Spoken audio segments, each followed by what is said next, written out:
Buenas tardes a todos y todas. Vamos a comenzar con este webinar, un proyecto de Revista Mediterránea que hemos denominado Horizonte Mediterránea y que pretende ser un encuentro entre personas expertas en una temática. La idea es fomentar con esta nueva actividad la transferencia de los resultados de investigación y tratar de difundir los resultados de los textos y también proyectaros a todas y a todos como investigadores en el ámbito. Bien, nosotros desde Mediterránea estamos muy satisfechos con este monográfico. Ha sido muy complejo y muy difícil escoger los mejores textos, ha sido muy competitivo. Hemos recibido 15 textos, hemos tenido que rechazar el 70%, finalmente se han publicado 5 textos. Y yo destacaría dos aspectos que quizá pues, de alguna manera definen a este monográfico, ¿no? Primero de todo es la internacionalidad de los textos. Tenemos un texto de Portugal, tenemos otro texto que compara dos públicos, uno de Argentina y otro colombiano, y además tenemos otro texto sobre la realidad de los influencers de belleza y maquillajes en Perú. Realmente son 4 países que se unen también a 2 experiencias españolas y que hacen de este monográfico pues un texto un compendio muy internacional. El segundo aspecto que me gustaría destacar es la dificultad que supone investigar al público infantil y en ese sentido quiero felicitaros por haber escogido metodologías tan interesantes para obtener los datos, ¿no? A todos nos consta que precisamente trabajar con ese público introduce un aspecto de dificultad mayor, ¿no?, a cualquier otra investigación. Bueno, pues sin más dilación voy a presentar a las 4 coordinadoras del monográfico Infancias Conectadas, el reto de los móviles y pantallas omnipresentes. La primera de ellas es Erika Fernández, que es profesora titular de la Facultad de Economía y Empresa de UNIR, donde coordina el grado de publicidad. Cuenta con 2 sexenios de investigación, es investigadora principal del proyecto La alfabetización publicitaria ante el teléfono móvil, análisis de la capacidad del público infantil para enfrentarse a los contenidos persuasivos, con acrónimo AdKids Mobile. Beatriz Feijóo Fernández es doctora en Comunicación y licenciada en Publicidad y Relaciones Públicas y Comunicación Audiovisual por la Universidad de Vigo. Es profesora titular, imparte docencia en el campo de publicidad y de marketing de la Universidad Villanueva. Su línea de investigación se centra en el estudio de la relación entre comunicación y menores, el uso y consumo de pantallas en las nuevas generaciones y, más recientemente, en el impacto de los nuevos formatos persuasivos en los niños y adolescentes. Bajo esta misma temática es autora de un centenar de publicaciones y artículos científicos, editora de libros en conocidas editoriales y investigadora principal de proyectos financiados por el Gobierno de Chile, la Agencia Estatal de Investigación del Gobierno de España, la Fundación MAFRE y la Fundación BBVA.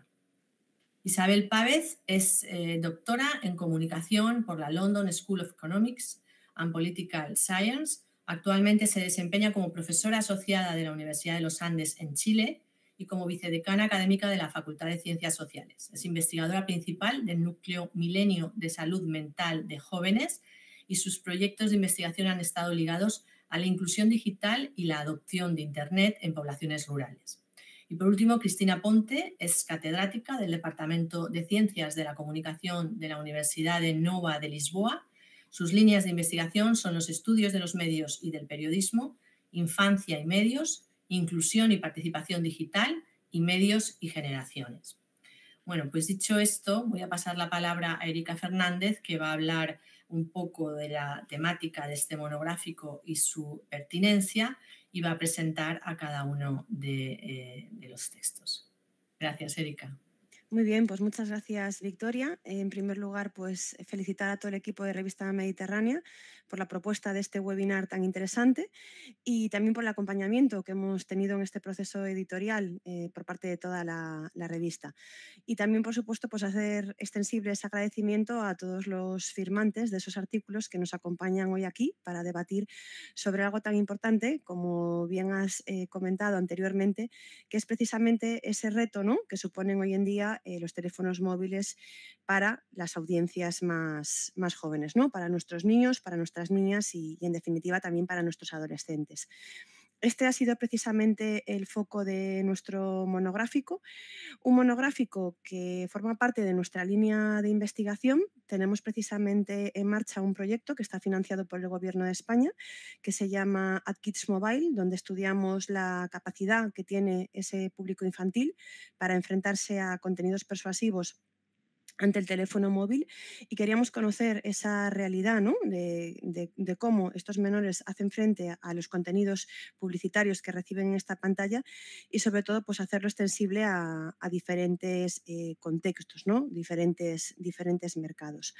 Ha sido un placer coordinar este monográfico para la revista, acompañado de mis 3 compañeras en este caso, ¿no? De la doctora Feijóo, Pávez y también Cristina Méndez da Ponte, y donde hemos pretendido pues, aglutinar esos trabajos que, más allá de medir pues, cuál es el acceso al que tienen los menores de los dispositivos móviles, que es algo del que tenemos información en diferentes mercados, pues buscábamos precisamente trabajos empíricos con distintos contextos sociales y culturales, y que han tenido como resultado pues, 5 proyectos que creemos que son muy interesantes, que van a ser muy citados, ¿no? y que además contribuye precisamente a ese debate y a ese enriquecimiento de cómo proceder con esa relación entre publicidad, menores y teléfonos móviles, porque precisamente pues, abordan las relaciones de dependencia que existen con estos dispositivos, pero también tratan nuevos agentes socializadores, como es el caso de los influencers, y además pues, tratan aspectos éticos en la protección de los derechos de la infancia. De manera que los 5 trabajos van a ser presentados hoy en este webinar. Cada uno de ellos pues, va a disponer de unos 5 minutos, ¿no? Para hacer esa presentación. Si os parece, creo que es buena idea que dejemos las preguntas para el final, para que haya así ese turno de debate y que seguro pues, que entre todos será mucho más enriquecedor, y que, si os parece, pues le damos el paso a la primera firmante, que es este trabajo de Bajo el microscopio, la utilización de los medios de comunicación y los teléfonos móviles por niños y jóvenes en Portugal, que firman Sara Pereira, Joana, a ver si lo digo bien, Joana Fillol y Daniel Brandau, creo que sí, que la pronunciación es correcta. Nos acompaña Sara Pereira, a la que me gustaría pues, dedicarle unos minutitos para esa presentación, ¿no? Sara Pereira, aunque es una referencia para todos los que investigamos sobre infancia y juventud, pues para conocer un poquito más sobre ella. Ella es profesora asociada del Departamento de Ciencias de la Comunicación e investigadora del Centro de Estudios de Comunicación y Sociedad de la Universidad de Minho. Es investigadora principal del proyecto Estudio de las experiencias y expresiones de niños y jóvenes sobre los medios de comunicación, que está financiado por la Fundación Portuguesa para la Ciencia y la Tecnología. Es cocoordinadora del Observatorio de Medios, Información y Alfabetización, coautora del Marco de Educación Mediática para Educación Infantil, Primaria y Secundaria, que además está publicado por la Dirección General de Educación del Ministerio de Educación portugués. Por lo que es un placer que tanto ella como sus compañeros pues, hayan podido aportar, ¿no? ese conocimiento con ese trabajo que van a presentar a continuación. Así que, sin más, pues Sara, adelante con esa presentación.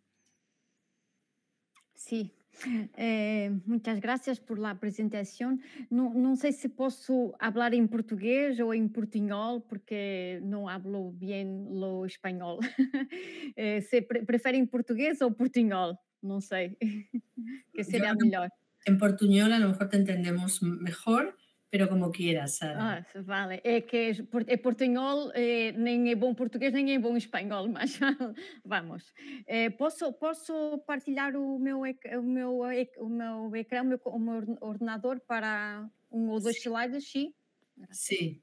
¿Sabes cómo hacerlo? Sim, Debajo. sim, penso que sim, sim. Vale. Penso que estará aqui. Só um minuto.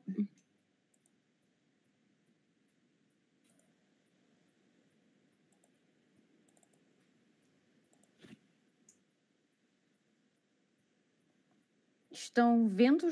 Sim, penso que agora sim. Sí. Sí, creo que puedes ahora darle a ampliar, eso es, y Sí. ya lo vemos correctamente. Bueno, este artículo en buena hora estamos publicando em Revista Mediterrânea, foi muito positivo para nós outros termos este artigo nesta revista de qualidade e que se está com uma grande afirmação no campo da comunicação, é um trabalho em equipo com alguns investigadores, Joana, Daniel e Mariana, que trabalham num projeto que é financiado pela Fundação de Tecnologia e Ciência de Portugal, que é um trabalho que está terminando agora, em março, que procura conocer as vivências, as experiências de los niños com los medios, los niños entre 11 e 18 anos, mas também promover sua expressão através de los médios. A ideia é não só perceber como são consumidores, mas também promover sua participação através e em los médios. Portanto, este BIU, o BIU o BAIU, que assim se chama o projeto, que estamos agora produzindo os dados e neste artículo pois produzimos os dados, alguns dados de uma encuesta online que realizamos com ninhos portugueses. Os objetivos específicos para este artículo foi de identificar o acesso, mas também o uso dos médios por parte dos ninhos desta amostra. Queria dizer-vos aqui que procuramos esta análise a partir da ideia de repertório, não somente os médios separados, mas esta ideia do conjunto, do todo, como o acesso e o uso dos ninhos, dos médios por parte dos ninhos, também se conjuga uns com os outros e não de uma forma separada. Penso que é por aí também que este projeto tem alguma inovação em relação ao acesso e ao uso. Também lhe descrevi as principais atividades relacionadas com os médios e o tempo que passam em um dia normal de la semana, em que têm as suas aulas. Examinar também os usos e a importância dos móveis para os participantes desta muestra, entender como se classificam, eles próprios como se classificam como usuários de móvel e também saber quanto tempo estariam dispostos a estar sem acesso aos meios de comunicação. Bueno, temos uma amostra de 1.131 niños e jovens com idades entre os 11 e os 18 anos. Temos alguns niños com 19, mas são niños que estão repetindo o último ano da escolaridade obrigatória em Portugal, que é o 12º ano. Disculpa, Sara, no Sí. vemos pasar las diapositivas. Não? Não No. vê, não vê? Ok. Simplemente eso. Deixa ver então, se ponho aqui. E Ah, assim está bem? sí, sí. Sim? Uhum. Ok. Já penso que estão vendo agora de muestra, sim? Así es. Sí, gracias. Bueno, nosotros tivemos também este objetivo de estudar niños de sexto ano, correspondente a 11, 12 anos, niños de nono ano, correspondente a 14, 15 anos, e niños do último ano da escolaridade em Portugal, a escolaridade obrigatória, de 12º ano, que corresponde a niños de 17 e 18 anos, porque nos interessava também estudar a evolução, o que se altera, o que se modifica, mas também o que permanece, de niños de 11 hasta 18 anos. Trabalhamos com 26 escolas de 23 unidades territoriais de Portugal continental. Lamentavelmente não trabalhamos com a Ilha da Madeira e Ilha dos Açores. E este artigo em particular se baseia numa encuesta em linha nestas 26 escolas. Bueno, algumas conclusões principais, porque, 5 minutos só dá para salientar, destacar alguns dados. Efetivamente, o telefone móvel é o principal meio para os niños e os jovens. Não quedou nenhuma dúvida sobre esta questão.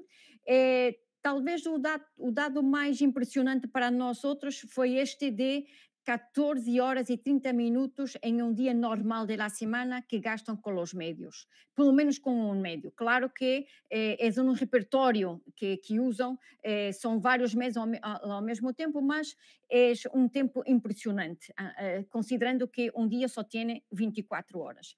Esta média aumenta hasta 18h30 para os ninhos de nono ano e para 15h30 para os ninhos de 12º. Mas os ninhos de 14 e 15 anos são aqueles que efetivamente mais consomem meios de comunicação, estando permanentemente conectados. Esta grande quantidade de tempo dedicada às atividades mediáticas, em nossa opinião, pode, nós nos apercebemos disso também através, por exemplo, dos grupos focais que também fizemos com 390 aninhos, a busca de outras alternativas de ócio de sociabilidade, e isto pode estar reduzindo outras competências, nomeadamente as competências de leitura e de sentido crítico perante o seu mundo, porque os médios são usados principalmente por questões de diversão e de entretenimento, muito pouco por questões de informação, por exemplo. E claro, também para falar com seus amigos. Os médios são um certo prolongamento do tempo de intervalo, do tempo de recreio, não sei como se diz em espanhol, mas é o tempo em que não têm aulas, é um prolongamento para as suas casas, para se manter conectados com seus amigos. E também aqui alguns problemas de saúde mental que detectamos também a partir dos grupos focais, de todo este tempo que permanecem ligados, mas isolados ao mesmo tempo. Bueno, esta geração habita uma sociedade em rede, efetivamente, se quedam enredados em um ambiente mediático que penetra em todos os aspectos da sua vida cotidiana, ócio, interação social e também a sociabilidade. É uma sociabilidade que podemos dizer que é uma sociabilidade digital. Nos pareceu também que seria muito importante mostrar-lhes outras oportunidades que os médios oferecem, por isso, outro objetivo de nosso projeto é promover a participação e a expressão através nos médios, además do entretenimento e também da interação online com seus amigos. E por último, a importância da alfabetização mediática, aprender como funcionam os sistemas, as redes sociais, as plataformas digitais, os médios, para os capacitar para poder lidar com todos estes ambientes, reduzir os riscos de exposição de dados pessoais e privados, e também ver-se afetados por la desinformação, que apareceu muito também este tema de la desinformação, ou serem induzidos por estratégias de marketing basadas em algoritmos centrados em el consumidor, que é também uma questão que precisamos de atender nesta alfabetização mediática. E claro, ao pôr os meios de comunicação e os móveis baixo o microscópio, também nos enfrentamos ao reto de ver-nos refletidos, ver-nos a nós próprios e ver os ninhos e os jovens reflectados na pantalla e a evaluar quem está efetivamente em el mando, se são os médios e as plataformas ou se somos nós, os públicos de los médios. E me ficaria por aqui para depois podermos falar um pouquinho. Muchas gracias y disculpen mi portuñol. Muchas gracias, doctora Pereira. Con esa presentación en español creo que sí que ayuda a esa comprensión. Pues le damos paso a la siguiente investigadora. Es un trabajo que han hecho Rocío López Ordosgoitia, Jaime Andrés Piracón Fajardo, Valentina Arias y Diana Alessandra Giraldo Cadavid, que se llama Mediaciones parentales en el uso de dispositivos móviles desde la perspectiva infantil, estudio comparativo entre Argentina y Colombia. Creo que estabas conectada, Rocío, así te Sí, estoy presento. conectada. Perfecto. Hola, ¿qué tal? Pues Rocío López Ordosgoitia es doctora en Ciencias de la Información y de la Comunicación por la Universidad de Lille, Francia, docente investigadora de la Facultad de Educación, Pontificia Universidad Javeriana de Colombia, coordinadora de la línea Infancias, Cultura y Educación, y sus intereses de investigación se centran en las temáticas de infancia y tecnologías digitales, participación infantil, cultura digital e inteligencia artificial. Su experiencia metodológica abarca además investigación cualitativa, principalmente con niños, niñas y adolescentes. Pues, voy a Rocío, cuando compartir, quieras. sí, voy a compartir una presentación. Vale. Listo.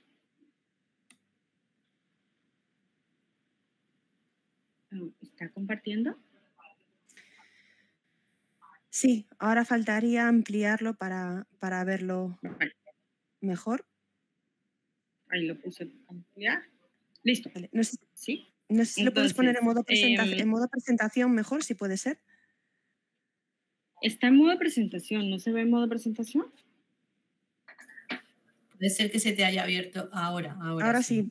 ¿Ahora sí? Listo. Perfecto. Bueno, muchísimas gracias por la presentación. Muchas gracias también por la invitación pues a comentar un poco el artículo publicado, y también muy contentos de poder participar en este monográfico con esta diversidad y calidad en los estudios. Bueno, nuestro artículo se llama Mediaciones parentales en el uso de dispositivos móviles desde la perspectiva infantil, estudio comparativo entre Argentina y Colombia. Bueno, ya nos presentaron a los autores. Este fue un proyecto que hicimos entre 4 universidades, la Universidad Javeriana de Colombia y la Universidad del Valle, ambas de Colombia, y la Universidad Pedagógica Nacional de Argentina y la Universidad de Cuyo. Entonces, digamos que inicialmente para este artículo en particular nos centramos como objetivo comparativo de los datos e identificar desde la perspectiva infantil cuáles eran las formas de acompañamiento de padres, madres y cuidadores, las tensiones que aparecían desde la perspectiva de los niños en la regulación y el papel de la familia extendida en el uso de los dispositivos móviles por parte de ellos. El estudio es de corte cualitativo con la participación de 120 niños y niñas entre los 9 y 12 años, tanto en Argentina como en Colombia. En términos de metodología, como ya lo mencioné, pues tiene un enfoque cualitativo y descriptivo. Como técnicas de recolección de datos, en Argentina se realizaron entrevistas individuales y en Colombia se hicieron entrevistas grupales, aproximadamente con la participación, digamos, por grupos como de 4 o 5 niños en cada uno de los grupos realizados. En Argentina fueron 36 entrevistas individuales en 3 ciudades, Formosa, Gran Mendoza y Ramallo, y en Colombia se realizaron las entrevistas grupales que reunieron 84 niños y niñas en 5 ciudades del país: Bogotá, Barranquilla, Cali, Medellín y Bucaramanga. Estas son como las principales ciudades de Colombia y, digamos, tanto en Argentina como en Colombia, el contexto en el cual habitaban los niños eran contextos urbanos y también habían contextos socioeconómicos diferenciados, es decir, bajo, medio y alto. Las entrevistas se realizaron en instituciones educativas con el consentimiento de los padres y el consentimiento de los niños y niñas. Y bueno, como ya mencioné, las edades de los niños eran entre los 9 y los 12 años. Esto es súper resumido porque nada más tenemos los 5 minutos. Voy a irme directamente a los hallazgos principales. Uno de los hallazgos que aparecen en este estudio comparativo tiene que ver con lo que nosotros llamamos una presencia familiar en las mediaciones que hacen los padres, las madres y los cuidadores en el uso de los teléfonos móviles, ¿no? Y esta presencia familiar se identifica en 2 aspectos. En el primero tiene que ver con el compartir, ¿no? Me pasaron este video y lo vi con mi mamá. Estuvimos mirando, mi padre le gusta mucho el fútbol y entonces me hizo que me viera los partidos de este jugador de fútbol o de este equipo de fútbol, o me comparto memes con mi mamá. Es decir, como que sí hay esta presencia, digamos, en el visionado conjunto, pero más que todo como en el compartir a partir de intereses. Y lo otro tiene que ver con referencia, es decir, que los padres desde la voz de los niños y niñas entrevistados, son vistos como la primera referencia cuando tienen alguna dificultad, cuando tienen algún problema o cuando se perciben que pueden estar en riesgo, ¿no? Y esto tiene que ver con situaciones desde el punto de vista netamente tecnológicas, como que me puede entrar un virus, o también de otros tipos, como por ejemplo hay algún extraño que me está escribiendo o esta situación me está pasando. Entonces, en ambos países, digamos que los padres y las madres aparecían como referencia. Aquí hay un aspecto que no alcanzamos a profundizar y tiene que ver también con el género en las familias, y justamente es más la madre la que siempre está allí resolviendo o atendiendo situaciones, y en algunos casos hacen referencia al padre cuando la situación ya sienten ellos que se ha puesto como muy, muy difícil en lo que tiene que ver con referencia. Otro es que las prácticas digitales de los niños y niñas están vinculadas a estas dinámicas familiares y de socialización cotidiana. Esto lo decimos en respuesta a los discursos que circulan de este aislamiento, ¿no?, que se considera propio de el contacto constante y diario y cotidiano con las tecnologías digitales. Vemos que a partir de los relatos de los niños y las niñas están muy vinculados a estas dinámicas familiares, de ir a hacer no sé, una vuelta para los padres, o avisar a qué hora llegaron a la casa, o estar pendientes de la salida del colegio, o de hacer tareas. Digamos que está muy inmerso dentro de estas dinámicas, y lo mismo también con esa socialización cotidiana, como lo acaba de plantear la doctora Pereira. Hablan de esta socialización digitalizada, ¿no? Esto también aparece en nuestro estudio. Otro elemento tiene que ver con la familia extendida, que consideramos que tal vez puede ser un elemento particular de las sociedades latinoamericanas, donde nosotros hablamos de este familismo, ¿no?, que refleja mucho de los valores propios de la cultura latinoamericana, donde el tío, la tía, el primo, la prima, el padrino, etcétera, de alguna manera también están allí, y muchas veces son ellos quienes también hacen parte de esa presencia familiar, ¿no?, en el acompañamiento, en la guía, pero también en el compartir cosas. Y finalmente, digamos que nosotros retomamos en el artículo muchas de las definiciones que hablan sobre mediaciones parentales, donde lo plantean como si puede ser restrictiva o puede ser dialogante o más activa, etc. Lo que nosotros encontramos es que es más como un continuum, como un espectro muy amplio, en el que no necesariamente un tipo de mediación excluye a la otra, ¿no? Vemos, por ejemplo, que los niños y las niñas, tal vez por el hecho de la edad en la que se encuentran, todavía utilizan o tienen como referencia principal los padres, y muchas veces, a pesar de que hayan prácticas más restrictivas, consideran ellos desde sus propias voces que lo hacen porque me cuidan, lo hacen porque puede ser peligroso, lo hacen porque ellos saben más. Es decir, también aquí encontramos otro hallazgo que tiene que ver con esta idea de esta brecha generacional, y de que los niños saben más que los padres, o que al menos tienen esa percepción. Eso no aparece en el estudio, y consideramos como hipótesis que puede ser, bueno, primero es esta generación de padres que trabaja, vive, socializa también con la tecnología, ¿no?, que tal vez fueron los nativos digitales del 2001, como fueron referenciados, pero digamos que ya no aparecen en el estudio estas brechas generacionales que tanto han sido referenciadas en estudios precedentes. Bueno, como limitaciones, utilizamos técnicas de recolección diferentes que tenían que ver con las necesidades de investigación en cada uno de los equipos y proyectos, y que no incluimos la perspectiva de los padres, que también consideramos que puede ser útil tenerla. Como futuros trabajos de investigación en este campo, proponemos, además de incorporar la visión de las familias, creo que la otra semana hacen un lanzamiento de un libro sobre este tema. Otro aspecto tiene que ver con el papel del género en estas prácticas de mediación, como ya lo mencioné al principio, y cómo, ¿no?, esto se extiende a otras plataformas y a otros dispositivos en la dinámica familiar. No solamente, digamos, es exclusivo de los dispositivos móviles. Y creo que con eso terminaría, para respetar el tiempo.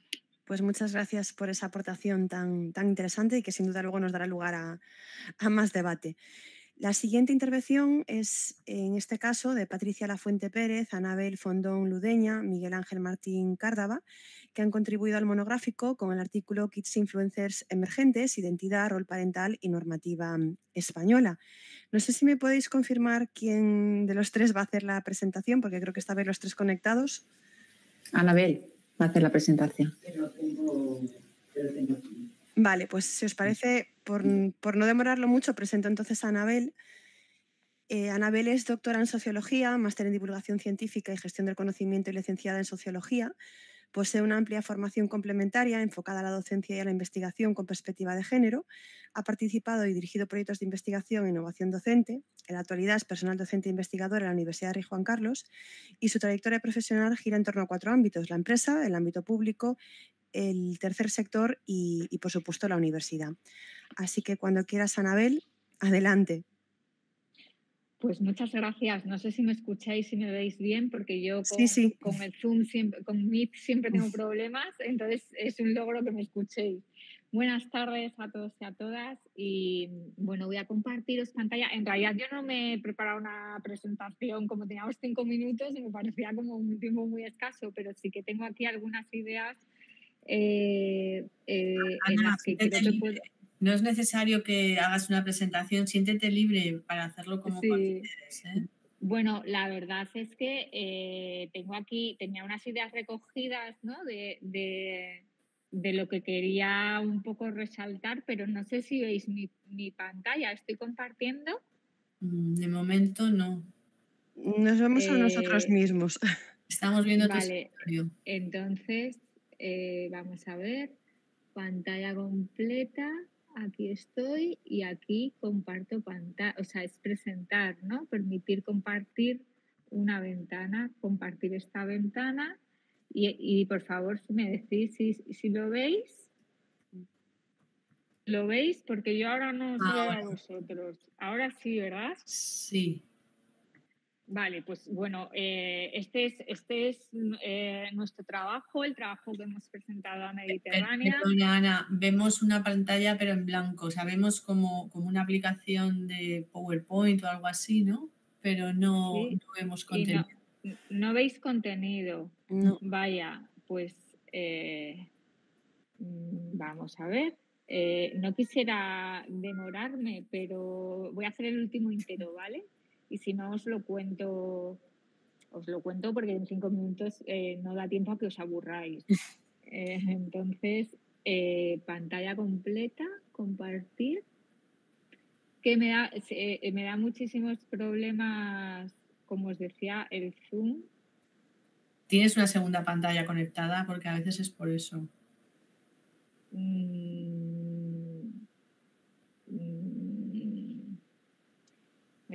Me da muchos problemas porque el sistema que nosotros tenemos en la universidad es el Teams y entonces tenemos como mucho bloqueo con el resto, pero no deberíamos... Seguimos viéndolo, ¿Lo veis? pero no, es la misma pantalla que veíamos al principio, nos vemos a nosotros mismos.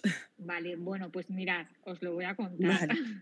porque creo que es muchísimo más rápido y aunque tenía aquí mis notas, que bueno, siempre es mucho más visual compartirlas y tiene pues bueno un poco de soporte, tampoco es especialmente complicado lo que queríamos compartiros, ¿no? Como ya comentábamos, bueno, pues este trabajo lo presentamos la doctora Patricia Lafuente, el doctor Miguel Ángel Martín y yo, que soy la doctora Anabel Fondón, y forma parte de un proyecto sobre una investigación que ha sido financiada por la Comunidad de Madrid y el Fondo Social Europeo sobre nuevos escenarios de vulnerabilidad digital y alfabetización mediática para una sociedad inclusiva, ¿vale?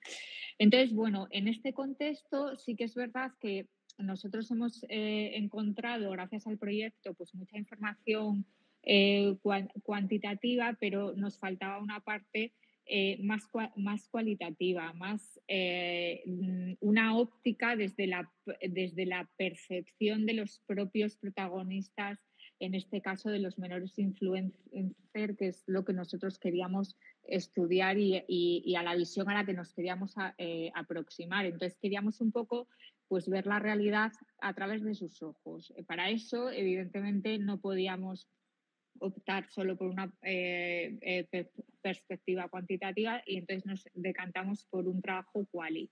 En el trabajo quali, pues en el trabajo cualitativo, pues hemos hecho una serie de entrevistas y una serie de focus group, tanto a usuarios y seguidores de 15 influencers, como a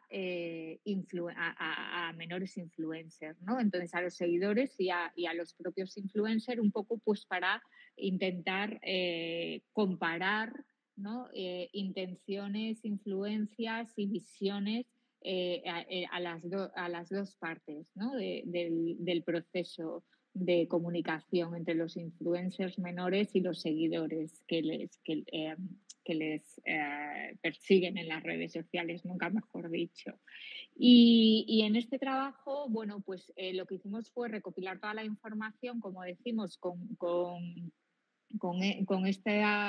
estos focus y con estas entrevistas, y luego trabajar pues muy en profundidad el análisis cualitativo pues desde un enfoque con metodología IOIA, ¿vale? Y hacer pues unas dimensiones de análisis que nos ayudaron mucho pues a procesar toda esta información y a darle realmente un sentido analítico, ¿no? Entonces hicimos de toda la información que recogimos unas dimensiones de análisis que tenía que ver con los procesos de socialización y el desarrollo psicológico y emocional de los menores, con la influencia que los propios kid influencers tienen en el comportamiento del consumo de los seguidores, los riesgos y el bienestar de los menores en la red, y luego unas cuestiones éticas de control y protección de los menores, ¿no? Entonces esas han sido los 4 bloques, las 4 grandes dimensiones que nosotros hemos detectado y hemos podido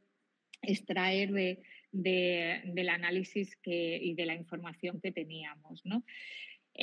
Resultados procesamos todo esto para que nos fuese mucho más fácil con un software de cualitativo que se llama WebQDA, y bueno, para sintetizar un poco las conclusiones, pues lo que nos llamó poderosamente la atención y con mucha humildad, porque esto es un estudio exploratorio y lo que queríamos era, bueno, pues tener también unos puntos para poder seguir avanzando. Pues los hallazgos más importantes tienen que ver, bueno, pues con, en primer lugar, ¿no? Con que efectivamente estos menores influencers sí son un referente socializador que condiciona los hábitos de consumo de aquellos menores que les siguen en las redes, pero también se convierten efectivamente en unos referentes identitarios de cómo los menores quieren ser. Entonces esto es muy interesante porque en la parte de los influencers seguidores, perdón, de los menores seguidores, lo que apuntaba, que sin tener mucha certeza, pero sí que apuntaba una idea muy interesante, y es que como ellos intentan parecerse a sus referentes consumiendo lo que los influencers transmiten que consumen, ¿no? O sea, construcciones de identidad a partir del consumo, aún sabiendo, que esto también es muy interesante, aún sabiendo que muchos de esos productos y de esas experiencias que los influencers transmiten llevan detrás un cierto patrocinio no oficial, porque son menores y no se puede legalizar como un contrato por la propia idiosincrasia de los influencers y por la legislación, pero sí que saben que hay detrás marcas comerciales que respaldan esos anuncios, ¿no? y esas experiencias que ellos plantean. Bueno, pues aún así imitan y lo que pretenden conseguir copiando esos hábitos de consumo y esas experiencias es pues ser literalmente como ellos, con lo cual es un referente muy poderoso en este sentido. Otro de los resultados importantes es que como tienen grandes carencias respecto a lo vulnerables que son tanto los influencers como los seguidores en las redes sociales, pues no son conscientes efectivamente del peligro que corren, de los expuestos que están a las fake, a las estafas, a todo tipo de perversiones de la red. O sea, no están alfabetizados en ese sentido y además son una población que confunde mucho el on y el offline, ¿no? O sea, entonces son vulnerables para dar información personal dentro de las redes y son vulnerables para intentar trasladar lo que ven en las redes a su propia realidad sin conocer las consecuencias éticas y morales de lo que hacen. ¿Qué ocurre? Que es verdad que en el caso de los influencers tienen un acompañamiento de los padres y las madres muy permanente y entonces esto les ayuda mucho a ser conscientes de la influencia que pueden tener sus mensajes y de los riesgos que pueden trasladar a sus seguidores. Entonces, en ese sentido, se percibe muy bien cómo estos influencers, por la educación y el acompañamiento que tienen de sus familias, están muchísimo más concienciados de los riesgos, con lo cual ahí hay un refuerzo del papel parental en esa alfabetización digital muy importante, ¿no? Y se aprecia mucho. Sin embargo, en los seguidores no se aprecia tanto porque no tienen ese acompañamiento de manera tan evidenciada como lo tienen en los influencers, ¿no? Y entonces,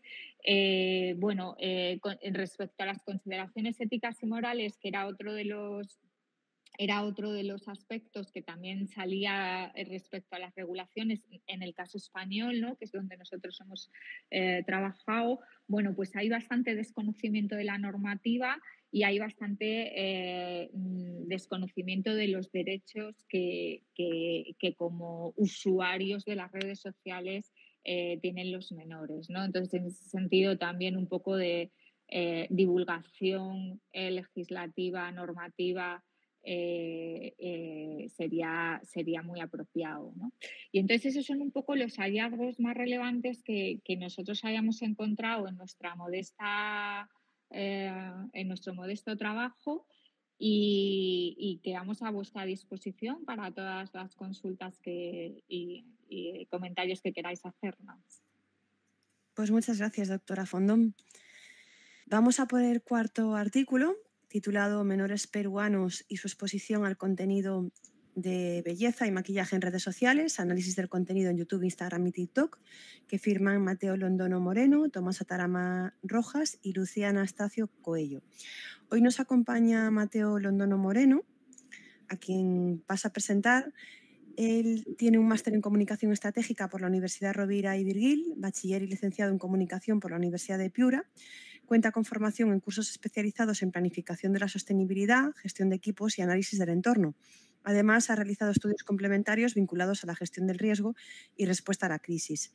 Es además egresado del diplomado en formación docente de la Universidad de Piura, especialista en comunicación corporativa e institucional, y su campo de docencia e investigación están orientados a la comunicación institucional, la comunicación en salud y el bienestar de menores en el entorno digital.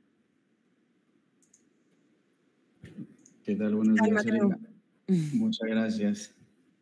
Voy a compartir, a ver si se permite y no hay mucho lío. Muy bien. A ver, ¿me indicas si se ve la presentación? Sí, adelante. Funciona a todos menos a mí. Ok, perfecto. Cosas de la tecnología, Ana, no te preocupes, Anabel. Listo. Bueno, un momento. ¿Se ve la primera diapositiva? Exposición de menores peruanos. ¿El título? ¿Me indicas? Sí, está todo bien, cuando quieras. Ya, muchas gracias. Bueno, voy a presentar el trabajo que hemos realizado con mis colegas, con Tomás Atarama Rojas y Lucía Anastasio Coello. Lo que nosotros quisimos realizar en este trabajo, la pregunta que nos planteamos al inicio era ¿a qué se exponen los menores peruanos cuando están consumiendo contenido de belleza y maquillaje en redes sociales, de modo concreto en YouTube, Instagram y TikTok. Entonces, para acercarnos un poco a este fenómeno que queríamos nosotros analizar, hicimos una pequeña revisión de la literatura en 3 apartados. Primero, menores y redes sociales, donde, bueno, ustedes muy bien conocerán cómo se desarrolla, ¿no?, esta relación, la importancia que tiene para los menores las redes sociales como una ventana al mundo exterior, y algo que ya ha sido recurrente en algunas de las ponencias que hemos tenido hoy es el desarrollo y la importancia del algoritmo, ¿no? Cómo el algoritmo, cómo las redes sociales están pensadas para tener mucho más tiempo, nuestras preferencias, y en un tema tan complejo como el tema del maquillaje y la belleza, cómo juega el papel el algoritmo. En segundo punto, analizamos la vulnerabilidad del público menor. Entonces, claro, aquí miramos que los adolescentes son sensibles a estas cuestiones de belleza. Ellos están en un momento de formación de su identidad, de su personalidad. Entonces, este contexto digital refuerza la comparación social que ellos necesitan para ratificar en su personalidad, en su forma de ser, y la necesidad de la validación a través de un me gusta o comentarios positivos. Entonces, de esta manera se va armando una serie de elementos que iban aportando nuestra investigación. Y finalmente hablamos de la alfabetización mediática. Ok, en este contexto, ¿cómo entra? ¿Cómo es necesaria la alfabetización mediática? ¿Cuál es la importancia de dotar a los adolescentes de herramientas para que puedan navegar correctamente en el entorno digital? Entonces, para resolver nuestra problemática, lo que habíamos planteado, decidimos realizar un análisis de contenido de 1.500 publicaciones distribuidas equitativamente en las 3 redes sociales que habíamos seleccionado. Para lograr la selección adecuada de las publicaciones, utilizamos las herramientas de Social Talk y Fanpage Karma. Por un lado, Social Talk nos permitió distinguir, según nuestro público, cuáles eran los creadores de contenido más visibles en Perú para los menores de edad, y por otro lado, Fanpage Karma nos permitió seleccionar cuáles eran las publicaciones que más interacciones, comentarios y demás habían tenido. Seleccionadas estas 1.500 publicaciones, delimitamos 3 variables de análisis. Por un lado, representación visual de la belleza, donde analizábamos las categorías como figuras inalcanzables, sexualización de la belleza, retoques digitales, uso de maquillaje o accesorios. Analizamos el discurso oral, escrito y gestual, donde clasificábamos la emotividad, comparación social, persuasión comercial o promoción de conductas riesgosas. Y finalmente analizamos la variable de temas complementarios. ¿Por qué? Porque los creadores de contenido en principio tienen una especialización, ¿no? En este caso nosotros veíamos belleza y maquillaje. Sin embargo, nos dimos cuenta que no solamente hablaban de esos temas, sino que hablaban de salud mental, de tratamientos físicos, de pruebas de producto, de entretenimiento. Entonces, claro, es una cuestión importante saber que los menores están expuestos a unos creadores de contenido que en principio hablaban de un tema, pero hablan de muchos otros temas en los cuales entendemos, pues no son expertos. ¿Qué resultados nos dieron? Bueno, en Instagram predominó en efecto las publicaciones con modificación con accesorios y maquillaje, proyectando una imagen retocada y cuidadosamente construida. Luego, a nivel discursivo, se apela mucho a la emotividad, con historias personales que conectan con la audiencia. Luego, en TikTok, la modificación visual fue más notable, ya que el 71% de las publicaciones analizadas presentaba a los creadores de contenido con diferentes accesorios y, en definitiva, una modificación de su apariencia. Y finalmente, en YouTube, el resultado más llamativo fue el enfoque comercial del 40.6% del contenido, orientado a promover productos de belleza y otros rubros. ¿Qué reflexiones y qué discusión nos llevó a nosotros esta investigación? Lo primero es que los influencers emplean diferentes estrategias para captar la atención de los menores. Si esto lleva a una manipulación mediante un discurso emotivo, se hará. Si esto lleva a una manipulación de la apariencia para llamar más la atención, para parecer más atractivo, se hará. Porque lo que hemos visto es la finalidad de quien crea el contenido de atraer esa atención y tener a este público atraído hacia ellos. Sumado a eso, se notó la falta de regulación sobre el contenido dirigido a menores y esto agrava la situación, es decir, no hay ningún tipo de filtro que tengan los creadores de contenido al momento de generar su contenido.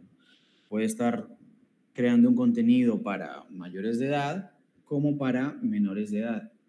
Y eso obviamente genera una distorsión en el conocimiento de la realidad de los menores. Estas reflexiones, esta investigación nos lleva a las siguientes conclusiones. La exposición de menores peruanos al contenido de belleza presenta un riesgo significativo para su bienestar, ya que los estándares promovidos pueden generar confusión y afectar la construcción de su identidad. Entonces nosotros recomendamos 3 cuestiones. Primero, diseñar estrategias educativas que desarrollen habilidades críticas en los adolescentes, de la mano obviamente con la alfabetización digital.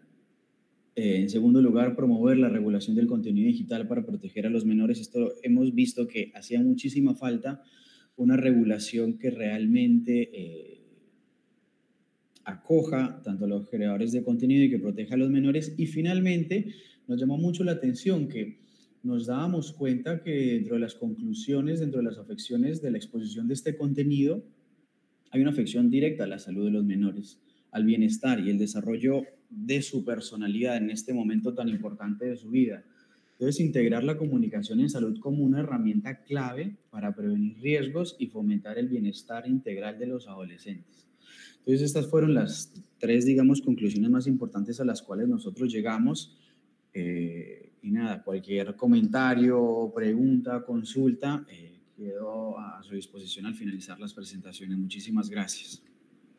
Muchas gracias, Mateo. Pues vamos a por la última investigación. En este caso, consumo de audio en la infancia y la adolescencia, radio y plataformas digitales, que firman María de la Peña Pérez Alaejos, Marina Hernández Prieto y Rebeca Martín Nieto. Creo que es Rebeca quien va a hacer la presentación, si me lo podéis confirmar. Estamos las 3 porque como íbamos a venir las 3 nos hemos repartido 1 minuto y medio cada una para que nos conozcáis. Vale. Para que nos conozcáis cada las 3. Venga, pues os presento a las 3 rápidamente. Gracias. Si es posible, Victoria, ¿verdad? Tenemos tiempo, vamos bien de tiempo. Vale. Pues en primer lugar, María de la Peña Pérez Alaejos es profesora titular de la universidad e investigadora principal del Grupo de Investigación e Industrias Creativas, Culturales y de la Comunicación de la Universidad de Salamanca.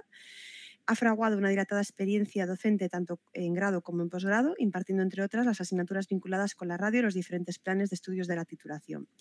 Se contemplan en su currículum publicaciones de impacto centradas en su labor científica, teórica y práctica y principalmente en el estudio del medio de la radio y sus particularidades. Marina Hernández Prieto es profesora permanente laboral y vicedecana de Estudiantes y Relaciones Externas en la Facultad de Ciencias Sociales de la Universidad de Salamanca. Su investigación se centra en comunicación audiovisual, con énfasis en políticas públicas y su impacto en la diversidad cultural. Ha publicado diversos trabajos y participado en proyectos sobre la industria audiovisual y la comunicación digital y recientemente ha profundizado en el consumo infantil de contenidos audiovisuales, identificando los retos que plantea la era digital y la importancia de fomentar una ciudadanía mediática crítica desde la infancia. Y por último, Rebeca Martín Nieto es profesora contratada doctora en la Universidad Rey Juan Carlos, ha impartido docencia en esta universidad sobre el medio radiofónico, e imparte en grados de periodismo y comunicación audiovisual. Su trayectoria investigadora y su producción giran en torno al ámbito del audio.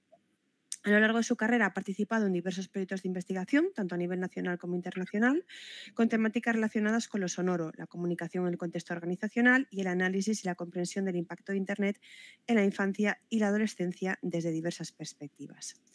Así que cuando queráis, pues vale, adelante con esa última investigación del monográfico. Vamos a ver si conseguimos presentar rápidamente y que lo veáis. ¿Me decís si lo veis? Sí. Vale. Bueno, en primer lugar nos gustaría dar las gracias a la revista por esta herramienta de visibilidad de nuestros trabajos, por este webinar que nos aporta en el día 0 del pistoletazo de salida de la búsqueda de indicios de acceso abierto. Pues gracias por estas ventanas que al final lo que hacen es aportar luz a lo que hacemos de puertas para adentro y sobre todo construir red, que al final es un poco para lo que estamos. Gracias también al monográfico, porque le ha dado una oportunidad a lo sonoro. dentro del consumo de los móviles y del consumo en la infancia y en la adolescencia. Esa oportunidad a lo sonoro a nosotras nos viene fenomenal. Llevamos ya mucho tiempo trabajando en aspectos de audio y antes de mostraros los principales resultados de este trabajo en concreto, simplemente contextualizarlo dentro de un I+D. Es un proyecto financiado por el Gobierno de España que se llama Escuchad, coordinado por Manuel Fernández Sande y Luis Mi Pedrero, que lo que pretende es abordar de manera integral la industria del audio digital en España, que se asienten las bases del ecosistema sonoro, creando y poniendo en marcha un observatorio del audio digital, pues un poco para categorizar criterios, taxonomías, unificar géneros, contenidos, métricas, ¿no? Y describir competencias profesionales, identificar las temáticas más variadas, cuál es la adecuación de consumos de audio digital en cada uno de los diferentes públicos. Y justo ahí es donde entra el consumo infantil, de donde entran justamente los niños, ¿no? Y los adolescentes. Bueno, es cierto que estamos en un contexto en el que se han empezado ya a superar las primeras etapas de redefinición de los medios tradicionales. Pero se produce una paradoja. Por un lado, hay unos índices enormes de conexión masiva y, por otro lado, existe esa desconexión individual en las formas de consumo. Cómo se consumen los contenidos y, en este caso, cómo se consumen los contenidos sonoros, a la vez que los operadores tradicionales comienzan a replantear sus estrategias globales. El trabajo lo que busca, o la principal novedad de la investigación, es hacer una radiografía al consumo de audio por parte de niños y adolescentes. Por un lado, el consumo de la radio, por otro lado también el consumo en podcast, qué consumen, cómo lo consumen, dónde lo consumen, y es ahí también donde entra el dispositivo móvil, ¿vale? Entonces, si os parece, os contamos la metodología y los principales resultados del trabajo. Marina, cuando quieras. Sí, podemos decir que el principal objetivo, por tanto, de esta investigación pues, es diagnosticar los hábitos de consumo, tanto en referencia a la radio tradicional como a las propias plataformas digitales. Ahí lo que hacemos es identificar posibles patrones que existan por grupo de edad, diferenciando entre niños de 3 a 6 años, son niños en la edad de infantil, escolarizados en infantil, entre niños de 7 y 12 años, son niños escolarizados en educación primaria, y adolescentes de entre 13 y 18 años, para tratar de ver si existen patrones dentro de estos grupos de edad. También investigamos cuáles son las formas de interacción que tienen estos usuarios con los contenidos y sus propias experiencias como usuarios. Para alcanzar estos objetivos, lo que nos proponemos es una metodología fundamentalmente cuantitativa a través de un diseño de investigación realizado por Qualtrics, con cuestionarios que fueron diseñados tomando como referencia otro estudio previo sobre el consumo de contenidos audiovisuales en plataformas digitales por parte de niños y adolescentes, pero adaptándolo en concreto al contexto del audio. Así, lo que hicimos pues, fueron encuestas con Qualtrics a una muestra representativa de niños y de adolescentes entre 3 y 18 años, dividiendo los cuestionarios en padres de niños de 3 a 12 años y en los propios adolescentes que respondían su propio cuestionario. Ahí incluíamos variables sociodemográficas y también variables de consumo de audio. Estos cuestionarios se distribuyeron fundamentalmente a través de redes sociales, de Facebook, de X, de WhatsApp, pero también por mail a través de la Confederación Española de Madres y Padres de Alumnado y a través de la Federación de Asociaciones para la Calidad de los Medios. Así conseguimos una muestra final representativa de todo el Estado español, geográficamente hablando, de 523 sujetos, 86 de padres de niños entre 3 y 6 años, 244 de padres de niños entre 7 y 12 años y un total de 51 usuarios adolescentes de la etapa de secundaria y bachillerato.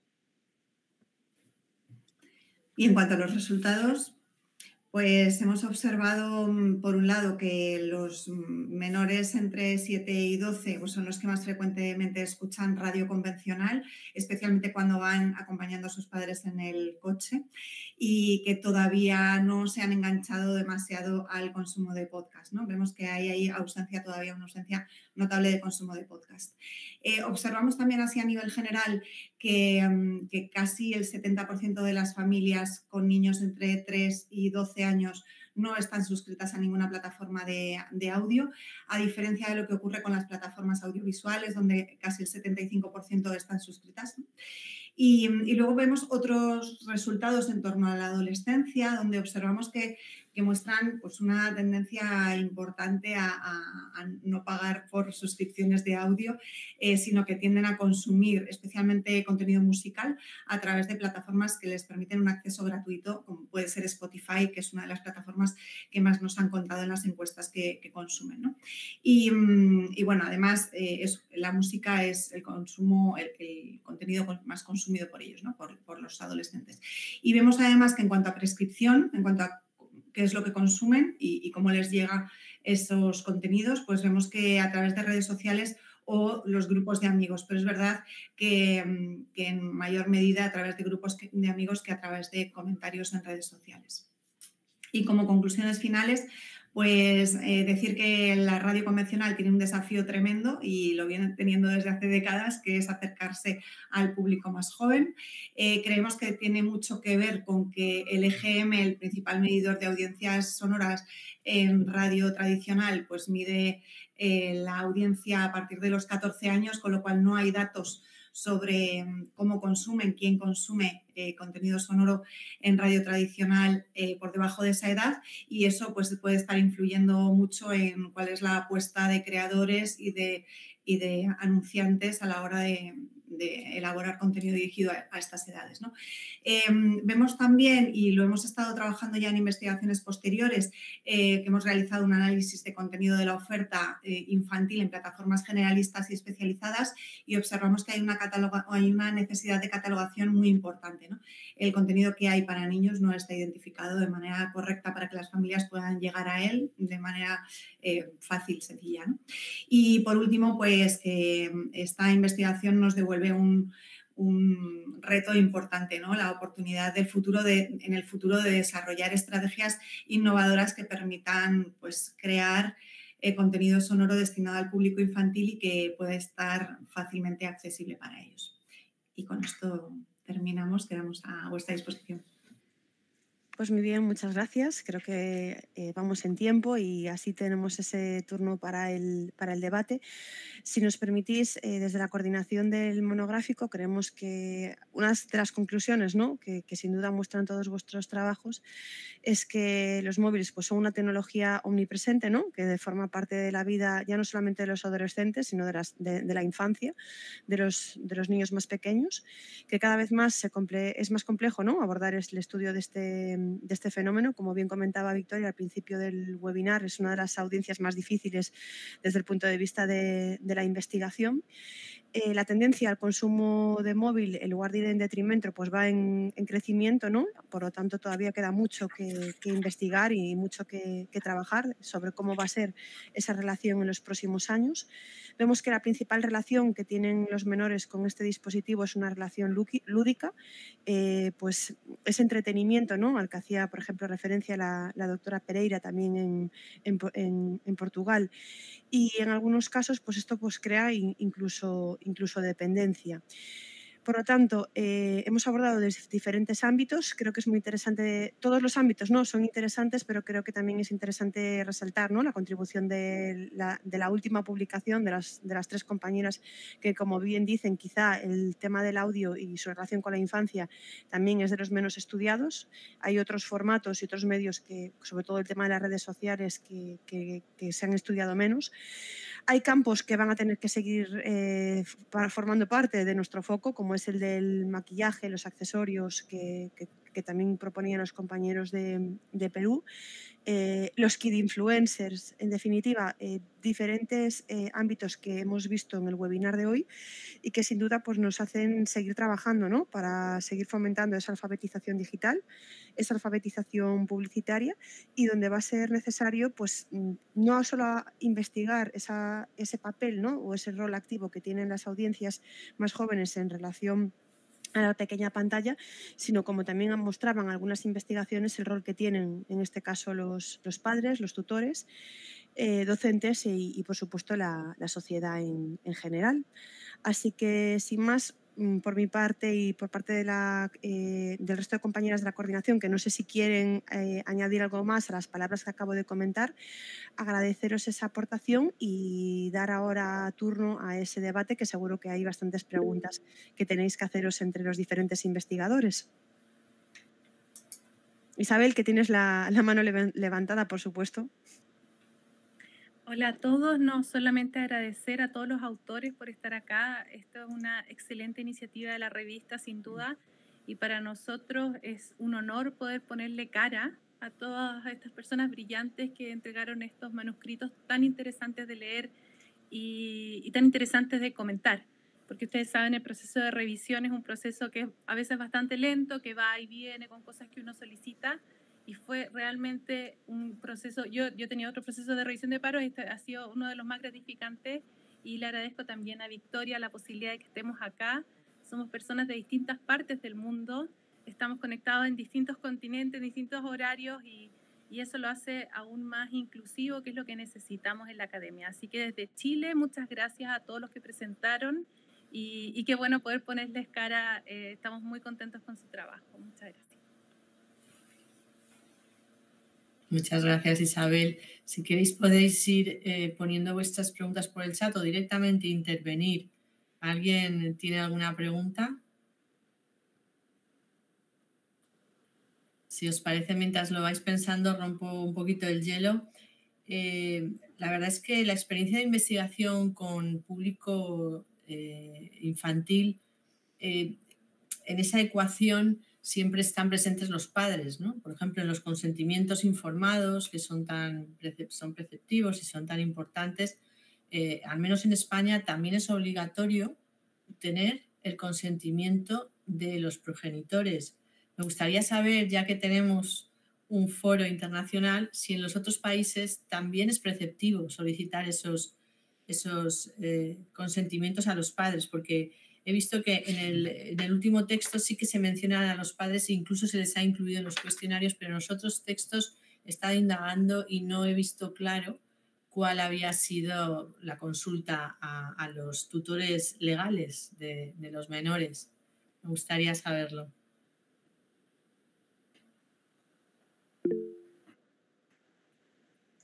Rocío, que tienes la mano levantada. Sí.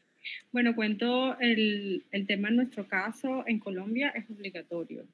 Digamos que las investigaciones tienen que pasar por un comité de ética y en el caso de menores es indispensable tener el consentimiento firmado de los padres y cuidadores, y también nosotros incluimos el asentimiento informado de los niños y niñas. Es decir, que hicimos un formato que también, digamos, no es tan legalmente obligatorio, pero sí es una recomendación del Comité de Ética siempre, es que los niños sean informados de cuáles son los propósitos de la investigación, qué va a suceder con los datos, digamos que esté en términos muy claros eso. Y nosotros también, de alguna manera, pues establecimos unas condiciones de participación voluntaria en las que los niños podían negarse, aunque sus padres hubiesen firmado el consentimiento, por ejemplo, o también retirarse en cualquier momento de la entrevista, si así lo deseaban, o no responder todas las preguntas también.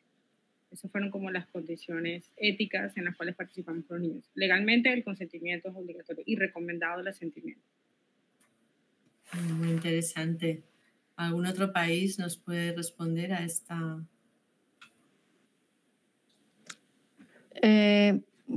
Eu estava aqui falando com Joana para ver quem contestava. Joana, queres contestar? Está sem micro. Hola, buenas tardes a todos. Es un gusto estar aquí y escuchar hablar de todos los trabajos.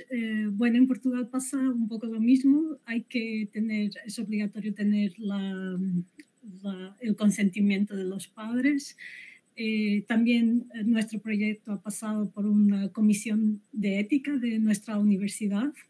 Y además pedimos también a los propios niños que den su consentimiento. Gracias. Gracias. Parece generalizado, ¿no? ¿Tenéis alguna otra pregunta o alguna otra Yo quería agregar una cosita pequeña sobre eso, digamos, en la experiencia en el trabajo de campo, que fue muy interesante, y es ver también cómo esas condiciones empoderan a los niños como interlocutores. Y muchas veces, como ya estaban claras las reglas de juego, digamos, habían preguntas que no querían responder, ¿no? Entonces era como, esta pregunta no la voy a responder, o no quiero que aparezca mi nombre. Es decir, o sea, también había una posición muy activa por parte de ellos en esa relación entre investigadores e investigados, que igual nosotros sabíamos que no iba a ser horizontal, pero intentamos establecerla lo más horizontal que se podía, ¿no? Siendo adultos, pero digamos que también vimos cómo ellos reconocían cuál era su rol, pero también cuáles eran sus derechos, ¿no? En esa actividad. Quería agregar. Perdón, muy buenas tardes. Yo eso coincido mucho contigo, Rocío, sobre todo en temas, nosotros, bueno, después de la pandemia, y además que se abaratan muchísimos los costes, es intentar hacer focus group vamos a decir, por Zoom o por Teams, y además que están plenos ahora, vamos a decir, después de dar clase por ahí, ¿no? De haber experimentado esa vivencia, pues no tiene ningún tipo de problema en encontrarse con obviamente tras los consentimientos y el padre dar la aprobación por todo tipo de vías, de encontrarse con un profesor universitario o con un investigador en una cámara, ¿no? Y efectivamente coincido contigo, Rocío, que cuando se tratan temas, por ejemplo, nosotros en la línea de lo que ha expuesto el profesor Atarama, bueno, el equipo peruano, Manteo y demás, tratar temas que a ellos, por ejemplo, les resulta un poquito más inquietos, no tiene ningún tipo de temas de decirte hasta aquí respondo, hasta aquí comparto, y no compartir pantalla, ¿no? Sobre todo prefieren, mira, te puedo contestar sin compartir pantalla porque me siento más cómodo y demás. Tienen esa soltura ya académica que a nosotros también, yo creo que como investigadores nos hace sentir más cómodos, ¿no? Con esa comunicación horizontal, porque personalmente yo creo que les hay que insistir mucho, porque ellos cuando les dices profesor universitario, investigador, y dicen aquí viene a preguntarme la tabla del 10, ¿no? O la del 9 o lo que sea. Entonces decirle, mira, yo aquí no te vengo a juzgar ni a evaluar, yo lo que quiero es que me digas la verdad, porque yo necesito me estás ayudando tú a mí, no te estoy ayudando yo a ti, ¿no? Entonces yo creo que eso efectivamente coincido contigo, Rocío, que sobre todo en estos temas, que aquí nos competen, ¿no? Sobre todo que tienen que ver con la tecnología, intentar esa comunicación horizontal y que ellos se sientan cómodos es la clave, ¿no? Especialmente. Así que nada, yo creo que efectivamente, como dice Victoria, creo que todo lo que podamos, independientemente de que aquí estamos de distintas partes, pues tenemos todos la misma experiencia, ¿no? Anabel tenía también la mano levantada anteriormente y luego Miguel Ángel. No se te oye, Ana. Que si queréis le doy paso a Miguel Ángel, que lo mío también es muy general y no sé si él tiene alguna cuestión concreta en la que quiera profundizar. No, bueno, quería simplemente, muy breve, si es que quería aprovechar que está aquí Rocío, que ha hecho una exposición sobre mediación parental, que yo estaré muy interesado en leerme el paper luego entero cuando pueda, porque es un tema en el que yo llevo trabajando un tiempo. Y me ha parecido curioso porque una de las cosas que decía que la mediación parental era como un continuo, ¿no? Que muchas veces habla de distintas estrategias de activa, restrictiva, ¿no? Como si fueran cosas estanco, de qué hacen en el fondo, qué pueden hacer los padres para que lo que hacen sus hijos con la tecnología pues les afecte menos, ¿no? Pues les prohíbe que consuman contenidos, le limitan el tiempo, que eso es restrictivo, ¿no? Hablan con ellos, dialogan, les explican que eso es como más activo, ¿no? Y entonces en la literatura siempre aparece como estrategias un poco diferenciadas. Y entonces es curioso porque una de las cosas que estamos haciendo nosotros ahora, que es un estudio, estamos analizando los datos, un estudio sobre qué predice que unos padres utilicen unas estrategias u otras, ¿no? Que hace que un padre vaya por una vía más restrictiva o que hace que vaya por una vía más activa o dialogante o más formativa, etcétera, etcétera, de todas las posibles estrategias que hay. Y lo que nos hemos encontrado, y cuando tengamos los datos un poco más elaborados, también estaré encantado de compartirlos contigo, Rocío, es que van un poco en la línea de lo que habéis encontrado vosotros, porque hicimos un análisis de clústeres para ver cómo se dividían los padres en función de cómo utilizaban unas estrategias u otras. Y en el fondo nos salían 2 clústeres solamente, que era los padres que hacen cosas y los padres que no hacen cosas. O sea, porque claro, los que hacen cosas hacen de todo. Es verdad que en grado mayor y menor, pero aquí los padres son todo, hacen lo que pueden, ¿no? Intentan prohibir, hablar, todo un poco de manera indiferenciada. Entonces, simplemente me ha parecido curioso. Y nosotros tenemos de una manera un poco cuantitativa, ¿no? Lo que tú has encontrado de una manera más cualitativa. O sea, que ya te lo haré llegar por si te interesa también en su momento. Simplemente quería comentar ese dato. ¿Puedo responder? Claro. Sí, ok. No, muchísimas gracias. Muchísimas gracias por ese comentario. Y claro que sí, me encantaría mucho poder leer el paper cuando ustedes lo tengan. De hecho, nosotros no tuvimos mucho tiempo, pero justamente yo me imaginaba eso, como realmente establecer o estructurar una especie de espectrum de prácticas en el que, que son dictadas por los niños, ¿no? En ese acompañamiento. Y vemos cómo incluso, por ejemplo, actividades que pueden verse como restrictivas, cuando hay diálogo, los niños entienden esa medida, aunque incluso no estén de acuerdo, y la defienden, ¿no? O sea, defienden esa postura. Entonces, como que lo hacen para protegerme, ¿no? O sea, o yo quería quedarme más tiempo, pero ellos me explicaron que ya llevaba mucho tiempo conectado. Entonces, a pesar de que, porque algunas también sucede, ¿no? Que les ponen la contraseña en el móvil para que no puedan entrar o que les apagan, ¿no? Este tipo de cosas. Sin embargo, veíamos que era muy difícil esa separación.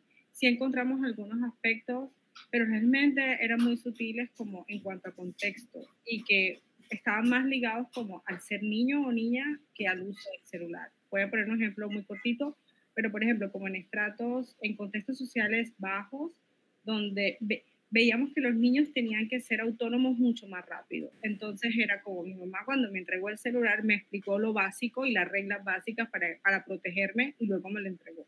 Y nosotros pensábamos, bueno, probablemente así también fue, me enseñó a ir a la escuela, me enseñó a tomar el autobús para ir solo a la escuela y me dejó allí y me enseñó que no debía tratar. Entonces, digamos que habían unas prácticas diferenciadas por contexto, pero tal vez estaban mucho más ligados a las diferentes infancias, ¿no? A ser niño de distintas maneras que necesariamente a esa mirada del celular propiamente dicho, porque finalmente, pues, lo digital impregna la vida cotidiana, o sea, tampoco se puede separar. Pero eso fue lo que, sí, yo me imaginaba eso, como poder dibujar un espectro, pero no tuvimos tiempo. Pero de pronto más adelante podríamos establecer como algo más gráfico. Muchas gracias. Interesante porque aquí surge una posibilidad de sinergia, ¿no? entre los dos grupos. A mí me gustaría también comentar del primer texto, el de Sara Pereira, Joana Fillol, Daniel Brandao y Marina Meneses Newman. He visto que os habéis apoyado en las bibliotecas escolares para la administración del cuestionario online. Esto es muy interesante porque te permite estar en muchos colegios simultáneamente sin desplazamientos y con ese apoyo de alguien in situ, ¿no? Me ha parecido muy interesante y me gustaría preguntaros cómo ha sido la experiencia, si ha sido engorrosa, fácil, si habéis tenido una colaboración directa y abierta o habéis tenido algún obstáculo.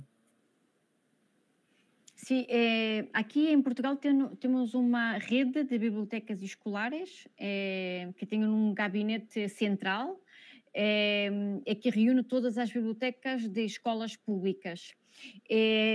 Há uns anos que já trabalhamos com esta rede de bibliotecas, pois que nos facilita muito o trabalho de comunicar com as escolas, de contacto e também de aplicação, porque em cada escola temos um professor bibliotecário que nos apoia em la administração do questionário. Tem sido muito rico esta interação também com a rede, porque, claro, colaboramos não solamente nesta parte de los estudios, mas também haciendo seminários com a rede e, claro, devolvendo também os resultados à rede e às bibliotecas. Tem sido uma porta de entrada para as escolas fundamental, porque também me gostaria de vos perguntar isso, se também sentem uma certa saturação por parte das escolas en recibir los investigadores en los estudios, porque aquí lo que pasa es que, sobre todo en las escuelas urbanas, hay una saturación de pedidos de muchas universidades, de muchos investigadores, porque, claro, las escuelas son el centro donde podemos buscar niños y jóvenes. E aqui temos, por vezes, as escolas já não podem aceitar mais estudos. Eu já aproveito esta oportunidade para vos perguntar se em vossos países também se passa o mesmo, se sentem essa saturação por parte das escolas de muitos estudos ao mesmo tempo, e que, claro, não facilita nosso papel de investigadores. Gracias. Sí, Marita. Sí, bueno, yo quería comentar en relación con esto que dice Sara Pereira, ¿no? En nuestra experiencia también es complejo conseguir la colaboración de los centros escolares en España precisamente por esta saturación. Y de hecho lo hemos intentado en varias ocasiones y no ha sido posible. Por eso nosotros optamos por esa otra vía alternativa e hicimos distribución a través de redes sociales, un muestreo de bola de nieve que iba corriendo de unos grupos de padres de WhatsApp a otros para tratar de alcanzar una muestra representativa en el país. También a través de X, es verdad que tuvimos la complicidad de un padre que es influencer, ¿no? y que nos ayudó mucho en la difusión por toda España, pero es verdad que es un tema complejo. Están muy saturados de estudios. Y nosotros lo intentamos eso a través de las asociaciones de padres, porque quizá por ahí teníamos vía directa o línea directa o más directa con los padres, que eran al final quienes tenían que autorizar el hecho de la participación en el estudio. Pero sí, el diagnóstico es un poco el mismo. Para los adolescentes tuvimos que sobornar a los sobrinos, a los hijos mayores y a los hijos de los amigos, pero a partir de ahí, efectivamente, a través de los grupos de WhatsApp recibimos muchas respuestas, aunque también es complicado, ¿eh? Sí, también contamos con la participación de la Federación de Asociaciones de Consumidores de los Medios, que ellos también pues difundieron a través de sus redes y sus bases de datos a las asociaciones de toda España, ¿no? Y eso también nos ayudó a poder difundir el cuestionario. En España disculpa. Nada, ya está. Gracias, Victoria. No, que en España tenemos una dificultad añadida y es que hay 17 autonomías y cada una de ellas tiene un protocolo de actuación distinto en investigación de colegios y eso es complejísimo. Y es verdad que últimamente los colegios tienen restricciones, es decir, colaboramos con la investigación pero en 1 o 2 al año y fuera. Entonces te ponen en cola. Sara, tienes la mano levantada. Una otra tensión que notamos aquí en Portugal que se pasó con otra parte del proyecto, que es creamos un mural digital para los niños para poderem participar, mandando un texto, un vídeo, un podcast, un poema, lo que querían para que possamos escutar suas vozes e suas expressões. E outro problema que é um problema difícil de contornar é que a tensão entre proteção e participação. Porque se por um lado a Convenção de los Direitos de los Niños nos diz que os niños têm direito a participar, por outro, temos que todo um sistema montado para que haja autorizações, permissões para que puedan, por exemplo, enviar um trabalho para este mural. Então, onde fica o seu direito à participação?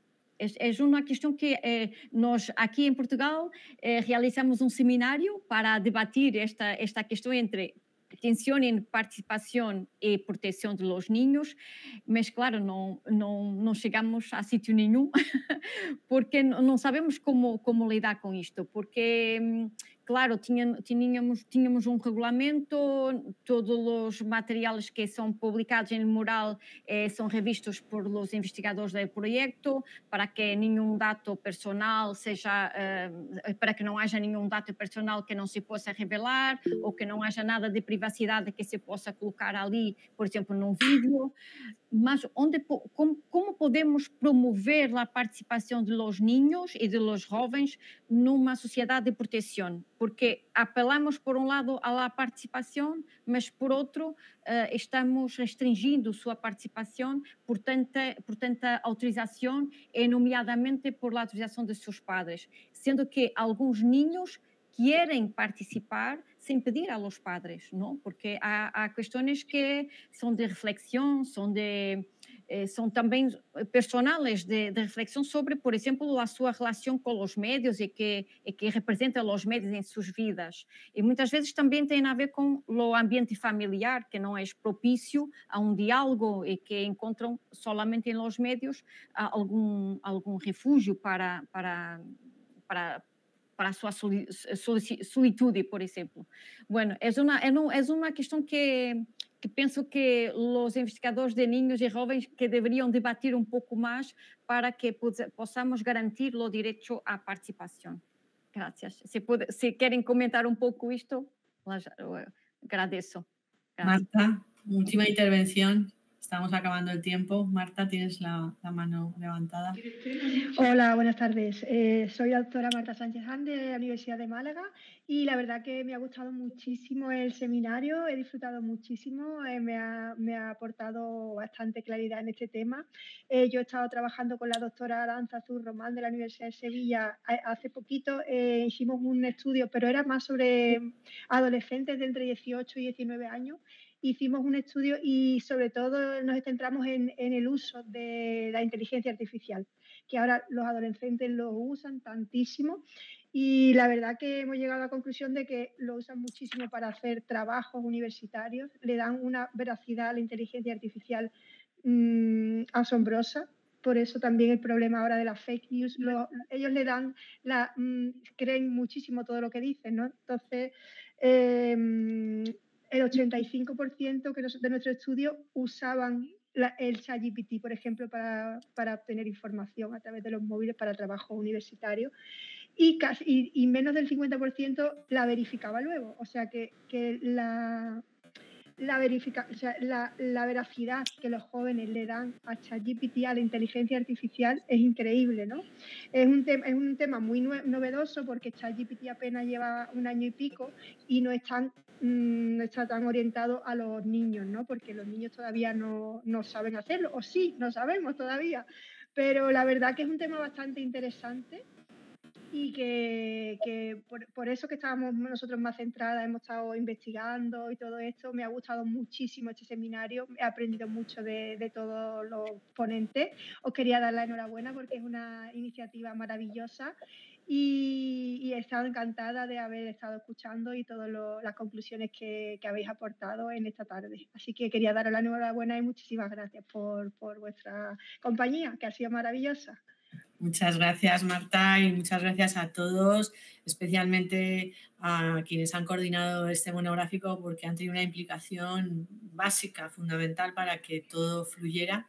En Mediterránea sabéis que somos Proyecto Diamante, no cobramos APCs, entonces tenemos que basarnos en esa colaboración de las personas que proponen monográficos y sobre todo en las revisiones. Animaros también desde aquí a que reviséis, a que aceptéis las revisiones que son tan esenciales, tan importantes para que el sistema de publicación se pueda mantener.